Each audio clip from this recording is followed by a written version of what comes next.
Let's get to your number three. My number three is Blake Griffin. Really? Uh, yeah, Wow. very cocky. I'm still as a Lakers fan, really hating the Clippers, and everything they do. I really wish the worst on that franchise. Um, Jeez. well, it's because of the Chris Paul thing. I'm still bitter about that. Well, I don't hey, care if we have fair I don't care if enough. we have Dwight and Steve Nash. Chris Paul would have been the biggest game changer, I believe, and I think we still would have gotten Dwight and Chris Paul had that trade gone through. So I'm still bitter with the Clippers. Blake Griffin just epitomizes it, though. Every time the Lakers play the Clippers, it's Blake Griffin getting in Pau Gasol's face and taunting after dunks and thinking he's the man when really he was nothing but a dunk showmanship act until Chris Paul showed up. It's true. So It's true. so I'm low on Blake Griffin, even though I think his dunks and his hops are and athleticism are fantastic. I think he's still far from a complete player and very overrated. My number three is Carmelo Anthony. Never liked Melo. And it goes back, honestly, the turning point for me was that brawl that Denver had with New York. It was like 5 years ago. And Nate Robinson got up in Carmelo's face. And Nate Robinson is a foot shorter than Carmelo. And Melo's running away from him like a scared deer. And that just drove me nuts, especially considering Carmelo started it in the first place. And I've never gotten over that. Yeah, Melo is a love it or hate it kind of player. I think it's a bit like Kobe in the sense that if he plays for your team, you love him, but if he doesn't, you have every intention to hate him because he's just a very very confident scorer, ball hog type of player. Yeah. Well, he's a great scorer. There's no question. I think I would almost say he's a better pure scorer than LeBron. He is that good on the Yeah, offensive end, but he's also such a black hole. I mean, but he's but such a black hole. but LeBron's all around game Yeah. is it's second to none. It Yeah. really is. Who's your number two? My number two, Kendrick Perkins. Part of that Celtics '08 team, which I just despise. I mean, I can't really hate Ray Allen, Paul Pierce, and Kevin Garnett because they're just such great players. But Kendrick Perkins just personified that gritty, dirty inside play that's always been the Celtics calling card. I mean, since the Mikhail Parrish days. So my modern day version of Celtic hatred goes through Kendrick Perkins. And to top it off, now he's playing for OKC, which quite frankly I don't like very much either. You, So yeah, Kendrick Perkins is my number two. you know what's ironic about that is that apparently Kendrick Perkins is the nicest guy in the world off the court, but his on-court demeanor is nasty. He's nasty on the court. Oh, he's very nasty. He's known for some very very dirty defense at times. My number two player, you're going to be a little surprised by this. My number two player is Joakim Noah.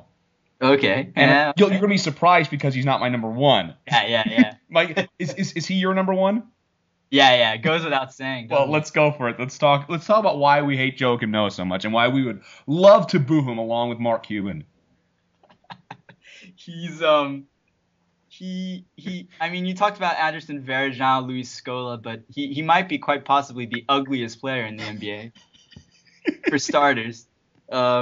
He's got the weirdest looking shot. And yet he's effective. It drives me nuts. It really does. Coming out of Florida, I thought he was going to be a very average, NBA player. Never do that much for a team. Maybe be like a role player, like a Varejão type. But he's gone and done more than that, which only irritates me even more. I know I'm right there with you, and I didn't like him at Florida either. He just always seemed like the spoiled rich kid who acted like he was street, even though he grew up in a mansion and his father was a millionaire and his mother was a beauty queen. And that always drove me nuts. And he'd put on a fake accent and he'd be a spaz on the court. And he's the Okay, you talked before about Carmelo. Noah's the quintessential player. If Noah was on the Sixers, I'd love the guy to death.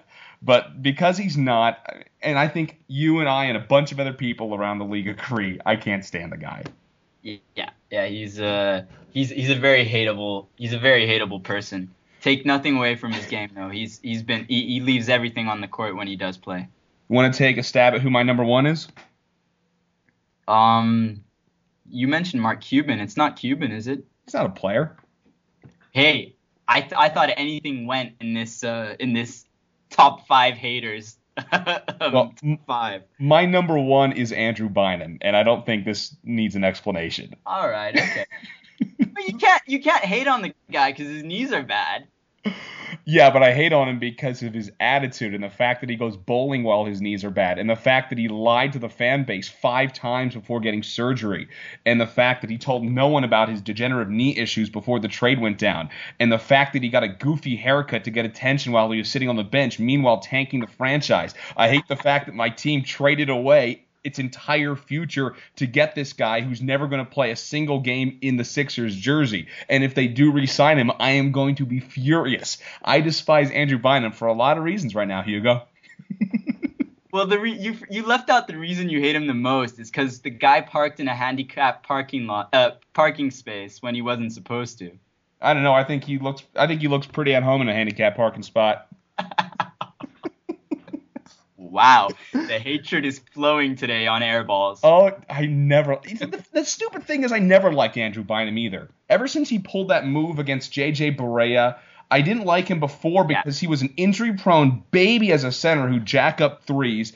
I totally fooled myself into buying into Andrew Bynum, and the second this happened, my hatred for him came right back, plus he'd hurt my team now too. So he's going to be at the top of this list for a while, I think. Well, you forget, like when he was in LA, he pulled some stuff off. That's what I'm saying. I didn't like him in LA either. He showed up at the Playboy Mansion when he was meant to be rehabbing his knees, carrying a Playboy bunny on his shoulders, a playmate rather. Did he bowl her down a lane? He probably did later that night. Bowled a perfect 10.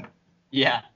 Well, there you go, yeah. So to recap, my top 5 was Darren Williams, Paul Pierce, Carmelo Anthony, Joakim Noah, and Andrew Bynum. And your top 5 was? Dante Jones, Luis Scola, Blake Griffin, Kendrick Perkins, and Joakim Noah. May they all have terrible seasons from this point forward. Especially Blake Griffin, Kendrick Perkins, and Joakim Noah. The other two aren't going to be in the playoffs or won't be factors in the playoffs.